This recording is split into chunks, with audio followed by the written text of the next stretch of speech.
pharmacies.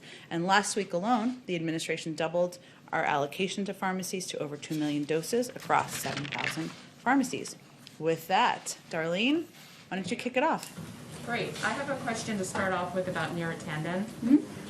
So when she tweeted that, quote, a vampire has more heart than Ted Cruz, when she compared Senator McConnell to Voldemort, and when she called Senator Collins, quote, the worst, did those comments meet the president's standard of treating everyone with dignity and respect? Well, first I'll note that when Neera Tanden testified just a few weeks ago, she apologized for her past comments and that she would be joining an administration where, as we've noted in here, there's an expectation of a high bar of civility and engagement, whether that's on social media or in person, and we certainly expect she would meet that bar. Did the president and the transition team underestimate how much of a problem her tweets would become? The president nominated Neera Tanden because she is qualified, because she's experienced, because she has a record of working with people who agree with her and disagree with her, and she has decades of experience, and plus she has lived experience of her own, having benefited from a number of the programs that she would oversee as a daughter of a single parent and somebody who benefited from food stamps at certain points in time. She would bring a new perspective to the role. That's why he nominated her to the job and why we're continuing to fight for her confirmation. On the 50 millionth shot this afternoon, is the White House able to say where and when that shot was administered, what state, even some characteristics about who may have received it? Yeah, it's a great question. I think the challenge is that we get data in from so many different sources on a daily basis, from states, from pharmacies, from mass vaccination sites, that we hit that point, hit the 50 millionth shot sometime yesterday, if not a little bit before, but we can't fine-tune exactly the person who hit that point, hit that shot. Thank you. Sure. Go ahead. Any update on the president's phone call or scheduled phone call with King Salman of Saudi Arabia? I don't have an update. As I noted yesterday, as soon as that call happens, we expect it to be very soon. We will, of course, provide a readout to all of you. You said when they do talk that the president won't hold back. Will he be following up this talk with actions? Are sanctions on the table? I think there are a range of actions that are on the table, but the first step is, the next step, I should say, is for the president to speak with the king. We expect that to happen very soon. As you know, we've committed to the release of an unclassified report that would come out from DNI and not from the White House. And of course, our administration is focused on recalibrating the relationship, as we've talked about in here previously. And certainly there are areas where we will express concerns and leave open the option of accountability. There are also areas where we will continue to work with Saudi Arabia, given the threats they face in the region. What's the holdup to the phone call? Is the king avoiding your calls? I don't think that's the characterization. The president has a busy schedule. The king, obviously, I can't speak to his schedule. I'm not his spokesperson, but we expect the call to happen very soon. I think there was some inaccurate reporting about it being confirmed when it wasn't a confirmed call yet. And you have made clear that the president's going to be speaking with his counterpart, with the king, not with the crown prince. But given the crown prince's role in the future of the kingdom and that he is expected to be implicated here, why not speak to the person expected to be responsible? Well, I think the president's conversation will cover a range of topics with the king. There's obviously a lot to discuss with Saudi Arabia and with the leaders of Saudi Arabia. And as I've previously noted, the Crown Prince has been engaged with his appropriate counterparts. The president will be engaged with his appropriate counterparts. And we're engaged at many levels with leaders in Saudi Arabia. So will the Crown Prince's counterparts here, Austin, he's speaking to him about this issue, though? He spoke with him last week. They did a readout. I don't think I have anything more about their call to read out. Go ahead. Hi, thank you. I just want to ask about the post office, a couple of questions. You said earlier today that there was concerns, I guess, with the leadership. Quote, it's clear that the leadership can do better, and so that's our hope. Can you clarify whether you want to change in the Postmaster General now that you've named new members to the board? Secondly, they've announced the purchase of a new fleet. The president, of course, announced on January 27th a study pursued aiming at electrifying the government fleet, including the post office. Only 10% of the fleet they've announced they're buying will be electric. Do you plan to change that order or seek changes to it at all? Sure. The second question, I'll have to follow up on more specifics on it. That is certainly something the President's committed to. I don't have an update on it, but I can venture to get one for you. On the first question, some people may not be following this as closely as you and I have, so let me just give a little more context. Of course, the President is committed to the Postal Service's success, which is why yesterday he nominated 3 extremely qualified individuals to fill the empty spots on the Board of Governors. Anton Hajar, Amber McReynolds, and Ron Stroman. And the American people highly value the Postal Service and the men and women who deliver our mail every day, and we're working hard to do exactly that. But I think we can all agree, most Americans would agree, that the Postal Service needs leadership that can and will do a better job. Now, as you know, but not everybody knows, it's up to the Board of Governors, of which we just nominated 3 individuals to serve to determine the future of leadership there, and we certainly leave it up to their discretion. Sounds like you're signaling that the board should take a look at it. Does the President have confidence in the current Postmaster General? I think the President is certainly familiar with the process. He believes the leadership can do better, and we're eager to have the Board of Governors in place. A slightly separate subject. You may have seen that GameStop is spiking again, as are similar stocks, or stonks, dare I call them. Do you have views on whether the SEC or the administration, the Treasury Secretary, will weigh in if we continue to see these sort of meme stocks fluctuating and spiking like this? Well, as you know, the SEC has oversight, I should say, and certainly has been watching it closely, monitoring it closely. The Treasury Secretary also convened a meeting just a few weeks ago, but I would certainly send you to them on what their plans are for monitoring engagement or speaking to it. There's been no update since that meeting? I would send you directly to them to give any update on their progress and how they're monitoring it. Sure, go ahead. The President's going through Texas tomorrow. He's obviously going to show empathy for the victims of the storm. Does he have a message for the leadership in Texas on how to better prepare for winter storms? And what can the federal government do to kind of coerce private industry there to better prepare? Well, let me first say that he'll be traveling for most of the day with the governor, and they'll be surveying the damage, and I'm sure he'll be getting an update and briefings from him directly. The President doesn't view the crisis and the millions of people who have been impacted by it as a Democratic or Republican issue. He views it as an issue where he's eager to get relief, to tap into all the resources in the federal government to make sure the people of Texas know we're thinking about them, we're fighting for them, and we're going to continue working on this as they're recovering. There's plenty of time to have a policy discussion about better weatherization, better preparations, and I'm sure that's one that will be had. But right now, we're focused on getting relief to the people in the state, getting updated briefings, tapping into all of the levers of federal government. There's a lot of hearings on the Hill about how the Capitol Police responded, or prior to the January 6th events. Mike Pence and his family were there that day. Secret Service had intelligence briefings, presumably. Is there any concern or review about how the Secret Service assessed intelligence briefings and whether there was any missteps on their part? Review by the Secret Service. I mean, Mike Pence and his family were at Capitol Hill that day. Clearly, there was intelligence out there that suggested things could happen. And curious to whether there's been any review by the Secret Service or ordered about the Secret Service actions that day. And how they handle it. I'd encourage you to reach out to the leadership of the Secret Service to get a further comment on it. Go ahead, Kristen. I'll come to you next. Thank you, Jen. A little bit of housekeeping, a follow-up Okay. on the Texas questions, if I could. Will President Biden invite Senator Cruz and Cornyn to Texas with him to travel on Air Force One? Well, Dr. Biden is traveling, of course, with us to Texas, with the President to Texas. There are some limitations on space available, so there are not members, I don't believe, I will double check on this, of any party traveling with the President to Texas. But again, he's going to be spending the day traveling with Governor Abbott and surveying the damage on the ground. Will they be a part of his plans to survey the damage? Will they join him in any of those events tomorrow? Has there been any invitation extended?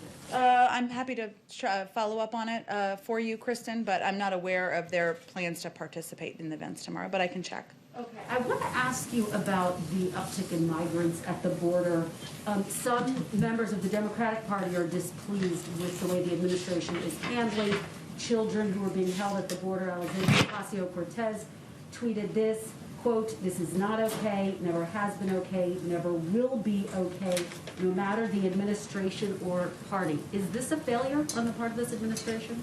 Well, first, I can't speak to what this is that is being referred to. Children in these detention facilities. Well, at the that's border. not what's happening. And, you know, we will be doing some briefings, of course, with members of Congress. But what is happening now is there are children fleeing prosecution, fleeing threats in their own countries, traveling on their own, unaccompanied, to the border. And our focus is on approaching this from the view of humanity and with safety in mind. And so the steps that we have taken is they are, of course, processed as quickly as possible, ideally with a maximum of 3 days through CBP. Then they are transferred to facilities overseen by HHS. We had to reopen a new facility that had previously been closed because of COVID protocols. Because because we can't have kids in beds next to each other, we need space appropriate. It's been revamped. There's educational services there. There are health services and medical services.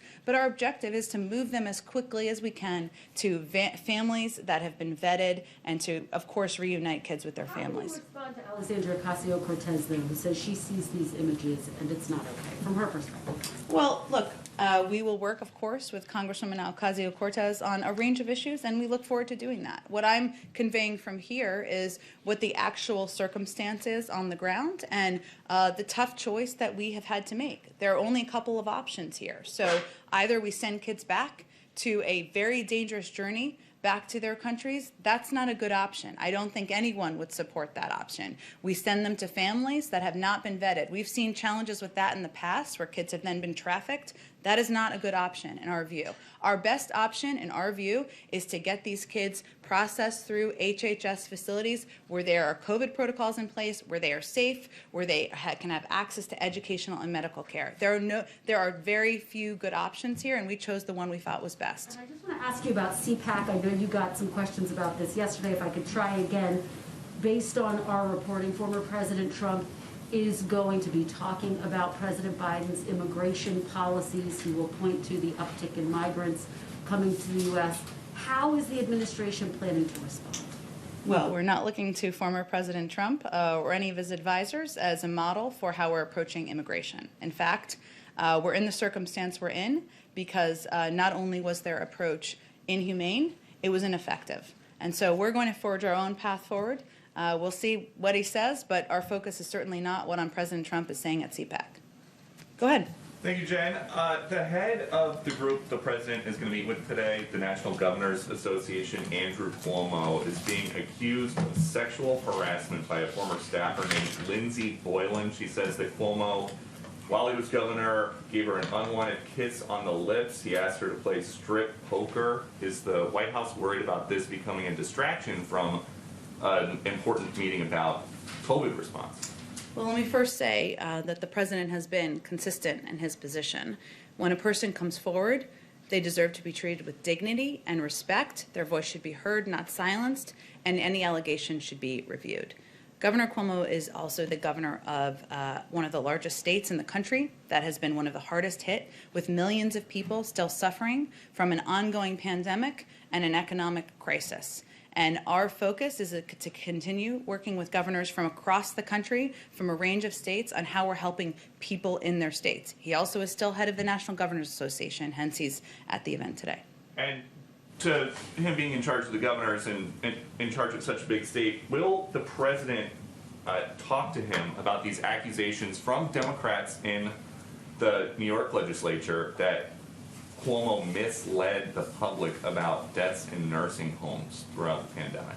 Well, this is a meeting and a conversation with a range of governors about how we can all work together to address the pandemic and get relief to the American people, and that's what I expect the focus of the meeting to be on. There are some Democrats in New York who want congressional hearings about these deaths in nursing homes. There was a Cuomo aide who told lawmakers in February that the Cuomo administration withheld the number of residents who died in hospitals from the public due to the fear that it would be used against them by federal prosecutors. Is this something the White House thinks would be appropriate for a congressional hearing? It's really up to Congress to determine how they want to review or have hearings on those reports. And I know you were asked about this weekend, but I'll try again. Does President Biden still think Andrew Cuomo is the gold standard for COVID leadership and that he's doing a hell of a job, which he has said about him? Well, first of all, I think to be fair, let's put all of the comments in context, which sometimes is missing from these conversations we have in here or during interviews. At the time, which was, I believe, April of last year, the president spoke out and said positive things about a range of governors, Democrats and Republicans, who were stepping in when there was a vacuum of leadership at the federal level, when they were getting no information, when they were getting no help and no guidance from the former Trump administration. He made some positive comments about Governor Cuomo and his role in New York at the time, as he did about a range of governors. Okay, and then one more on climate change. There's been some reports about a meeting with airline CEOs next week. How important is it to the White House to reduce airline emissions as part of an overall climate agenda? I'm not actually familiar with that meeting. Do you know who is with? Gina McCarthy and some of the airline company CEOs. I'd have to look back into it. I don't have any more details on that meeting. Thank you. I'm happy to. Go ahead. Thank you. Just want to follow up on the unaccompanied children. Is President Biden open to the creation of an ombudsman within the Health and Human Services Department? This has been proposed by Congressional Progressive Caucus Chair Pamela Jayapal. This person would be able to go in and check out the facilities, see the care that the children are receiving, and report back to Congress. Would the administration support such a role within Health and Human Services? I have actually not spoken with the president about that proposal by Congresswoman Jayapal. We have, I should note, I think someone asked this the other day, we have had cameras. The HHS has had cameras in there also to make sure people in the public, the media, are able to see the conditions in these facilities, and we'd certainly be open to supporting that in the future, but I'd have to follow up with him and our legislative team on that proposal. And that includes lawmakers obviously being able to go in and see the care of the children. We would certainly support that, sure. And, one more question. In 2018, it was discovered migrant children were being forced to take psychiatric medication without knowing the drugs they were taking, things like lithium and so on. What's being done? Obviously, these children need psychiatric care. In some cases, they've been traumatized. They've had a difficult time. What can the administration do to assure that while the children are getting the care they need, there would be no such abuses? Well, I would say first, we are not using the past management as our guide. And we have the Secretary of Homeland Security is, of course, overseeing in coordination with the HHS Secretary, it's a mouthful, to ensure that these children are treated humanely. They are provided with the medical assistance they need, the mental health assistance they need, and you're absolutely right. I mean, these kids have been through a trauma, and we want to treat them humanely and make sure they're kept safe. So I would send you, of course, to the HHS team to get more specifics of how it's monitored, but certainly that's our expectation. Go ahead in the back. Hello. Has the president been following Brexit, and has it gone as he expected so far? And does he share the position that President Obama expressed in 2016 when he said Brexit would put the UK at the back of the queue for trade deals with the US? Well, a lot's happened on Brexit and in the world since 2016, I think it's fair to say. I will say that President Biden is focused on strengthening our domestic economy through significant investments in American workers and competitiveness. That's his focus. He's committed to prioritizing those investments at home before signing new trade deals. That's his approach, and that's how he sees trade deals in general around the world. Making those investments is critical to restoring the middle class and making us more competitive. So our team is still reviewing negotiations that were begun under the prior administration. Ambassador-designate Tai, of course, had her hearing this morning, and she will be essential to that review. Has the president spoken to any leaders from Africa yet, and how concerned is he about competition from China in Africa? Well, certainly we've long been concerned. The United States has long been concerned about competition from China and Africa. We provide readouts whenever he does calls with foreign leaders, so he has not quite made it to every foreign leader at this point in time, but I'm sure that engagement with China and the bar and we expect to be set questions. Go ahead. Thanks, Jen. Senate Budget Committee Chairman Bernie Sanders said this week that he's open to using reconciliation to pass the president's infrastructure package. Is the president open to that approach, and has he spoken with Bernie Sanders about it? That would require having an infrastructure package, right, to decide how it would pass? Well, let me first say that our focus is on the American Rescue Plan. And of course, the president has talked about what his Build Back Better agenda would look like on the campaign trail. Infrastructure is a part of it. He's been a long fan of investing in infrastructure, long outdated, long overdue, I should say. But he also wants to do more on caregiving, help on our manufacturing sector, do more to strengthen access to affordable health care. So the size, the package, the components of it, the order, that has not yet been determined. And I feel like that's the next step. I don't expect the president or any of us will preview anything until we have the American Rescue Plan through. And just one more. The chief of staff said yesterday that the president wouldn't overrule the parliamentarian if she decides that you can't raise the minimum wage as part of this broader economic relief package.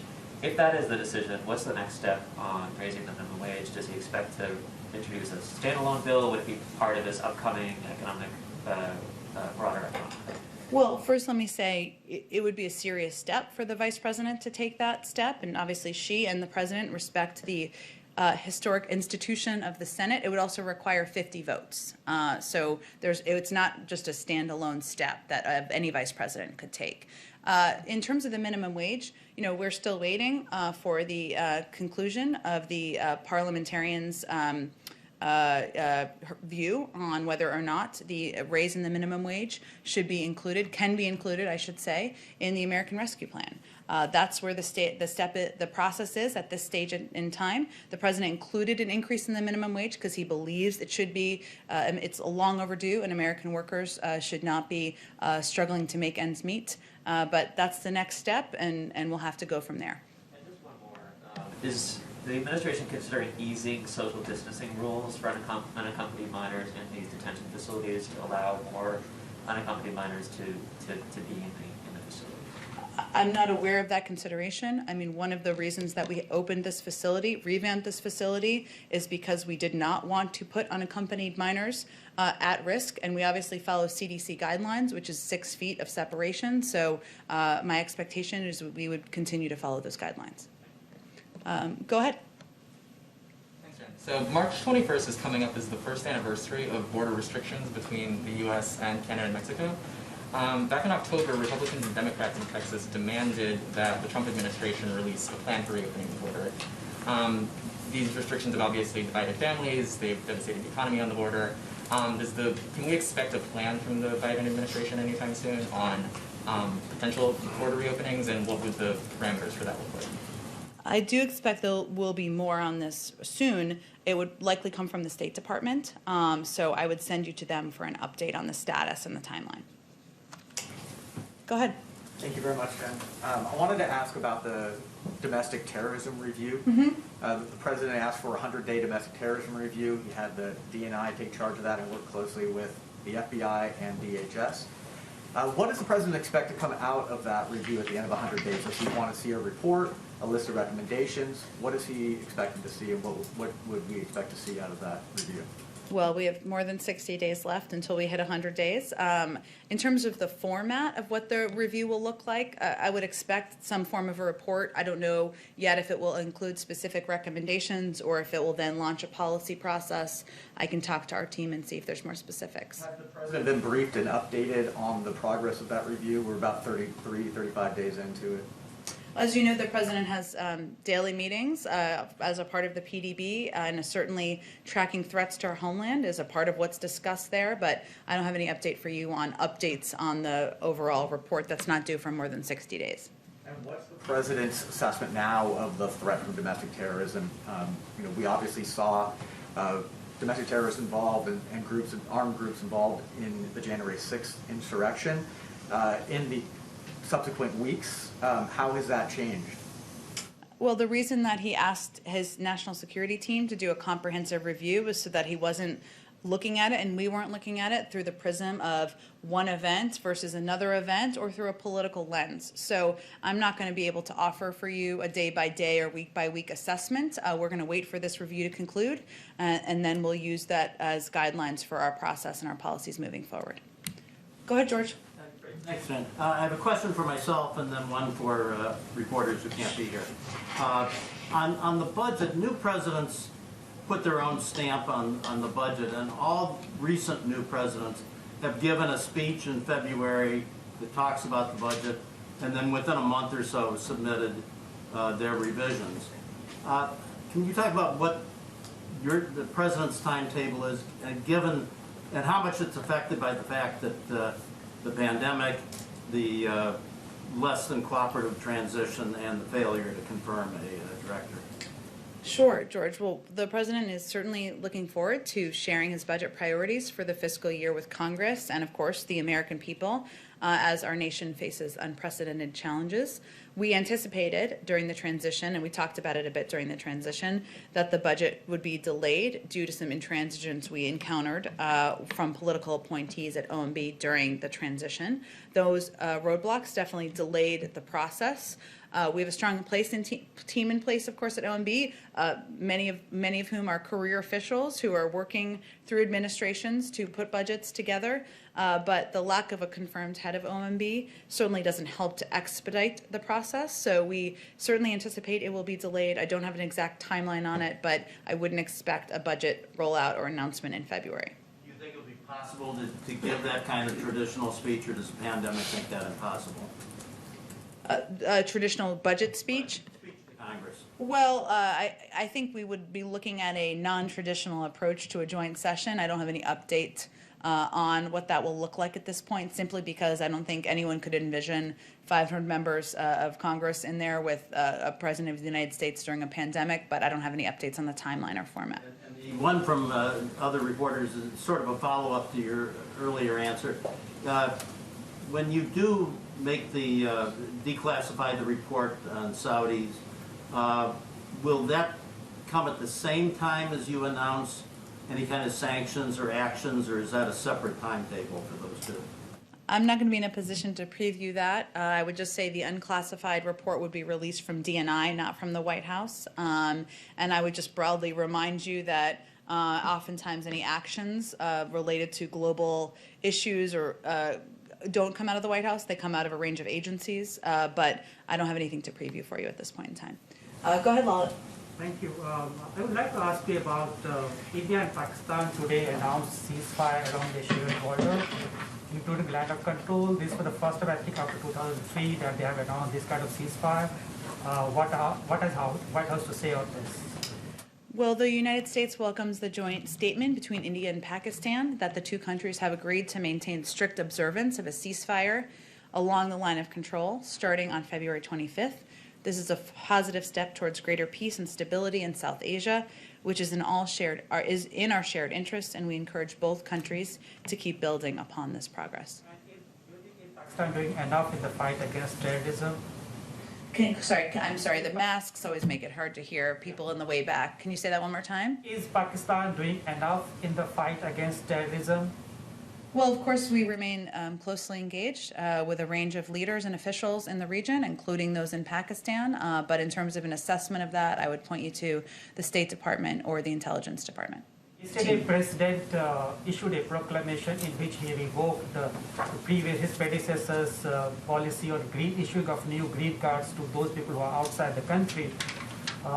There are a lot of legal immigrants within the country, and they want to make this country as their home, but they're having a decade-long wait for the issue of green cards, so that once they get it, the potential is unfolded. They can open their company, they can have the startups, and they give employment, create employment, generate employment in this country. What's the present message to those legal immigrants in this country? Well, the president believes that it's important and long overdue to put in place immigration, to modernize our immigration system, and that includes taking steps to help ensure that high-skilled workers can stay in the country and can go through the proper process to stay in the country. So we're eager to work with Democrats and Republicans in Congress to get that done. One more final one. Several Republicans on the Hill, and including Nikki Haley, the former U.S. ambassador to the UN, are urging President Biden to not to participate in next week's Chinese Winter Olympics. Has the president taken a decision on that? There hasn't been a final decision made on that, and of course we would look for guidance from the U.S. Olympic Committee. Go ahead. Thank you, Jen. Back on immigration, do you believe that you have a crisis at the border, and is the government now acting as if you had a crisis at the border? Well, certainly, having unaccompanied minors travel across the border, and so many that we had to open new facilities, is something that we take incredibly seriously, and we, are eager to, of course, address humanely.